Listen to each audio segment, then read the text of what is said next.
ಅಥಣಿ ತಾಲೂಕಿನ ಐಗಳಿ ಉಪವಿಭಾಗದಲ್ಲಿ ಎಇಇ ಆಗಿ ಹಾಗೂ ಅಥಣಿ ವಿಭಾಗದಲ್ಲಿ ಇಇ ಆಗಿ ಕಾರ್ಯನಿರ್ವಹಿಸುತ್ತಿರುವ ಜಿವಿ ಸಂಪನ್ನವರ್ ಅವರನ್ನು ತಕ್ಷಣ ವರ್ಗಾವಣೆ ಮಾಡಬೇಕೆಂದು ರೈತ ಸಂಘದ ಮುಖಂಡೆ ಪ್ರೀತಿ ಪೂಜಾರಿ ಆಗ್ರಹಿಸಿದ್ದಾರೆ. ಜಿವಿ ಸಂಪನ್ನವರ್ ಅವರು 2018ರಿಂದ 2021ರ ಆಗಸ್ಟ್ವರೆಗೆ ಅಥಣಿ ವಿಭಾಗ ವ್ಯಾಪ್ತಿಯಲ್ಲಿ UNIP, CAPEX, additional TC, water supply, Ganga Kalyana, OTM, ಪ್ಲೆಡ್ ಹಾಗೂ ಪಿಎಂಆರ್ಇಎ ಕಾಮಗಾರಿಗಳಲ್ಲಿ ಭ್ರಷ್ಟಾಚಾರ ನಡೆಸಿದ ಆರೋಪದ ಮೇಲೆ ಈ ಹಿಂದೆ ಅಮಾನತುಗೊಂಡಿದ್ದರು. ಇಂತಹ ಆರೋಪ ಎದುರಿಸಿದ್ದ ಅಧಿಕಾರಿ ಮತ್ತೆ ಅಥಣಿ ವಿಭಾಗದಲ್ಲೇ ಕಾರ್ಯನಿರ್ವಹಿಸುತ್ತಿರುವುದು ಖಂಡನೀಯವಾಗಿದೆ ಎಂದು ಅವರು ತಿಳಿಸಿದ್ದಾರೆ.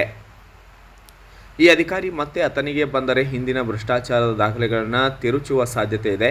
ಆದ್ದರಿಂದ ಅವರನ್ನು ತಕ್ಷಣ ಅಥಣಿ ತಾಲೂಕಿನಿಂದ ಬೇರೆಡೆಗೆ ವರ್ಗಾವಣೆ ಮಾಡಬೇಕು. ಇಲ್ಲವಾದರೆ ರೈತ ಸಂಘ ಹಾಗೂ ಹಸಿರು ಸೇನೆ ಸಂಘಟನೆಗಳು ಹೋರಾಟ ನಡೆಸಬೇಕಾಗುತ್ತದೆ ಎಂದು ಎಚ್ಚರಿಕೆಯನ್ನು ನೀಡಿದ್ದಾರೆ.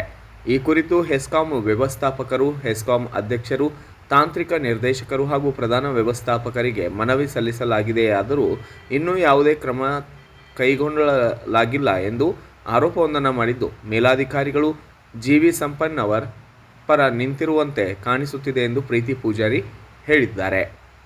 ಇಂತಹ ಭ್ರಷ್ಟ ಅಧಿಕಾರಿಗಳಿಂದ ರೈತರು ಹಾಗೂ ಸಾರ್ವಜನಿಕರಿಗೆ ಸಾಕಷ್ಟು ತೊಂದರೆ ಉಂಟಾಗುತ್ತಿದೆ. ಆದ್ದರಿಂದ ಜಿವಿ ಸಂಪನ್ನವರ್ ಅವರನ್ನು ತಕ್ಷಣ ವರ್ಗಾವಣೆ ಮಾಡಿ ಅಥಣಿ ತಾಲೂಕಿನ ಅನ್ನದಾತರಿಗೆ ಅನುಕೂಲ ಮಾಡಿಕೊಡಬೇಕೆಂದು ಅವರು ನಮ್ಮ ಸುದ್ದಿವಾಹಿನಿಯ ಮೂಲಕ ಆಗ್ರಹಿಸಿದ್ದಾರೆ.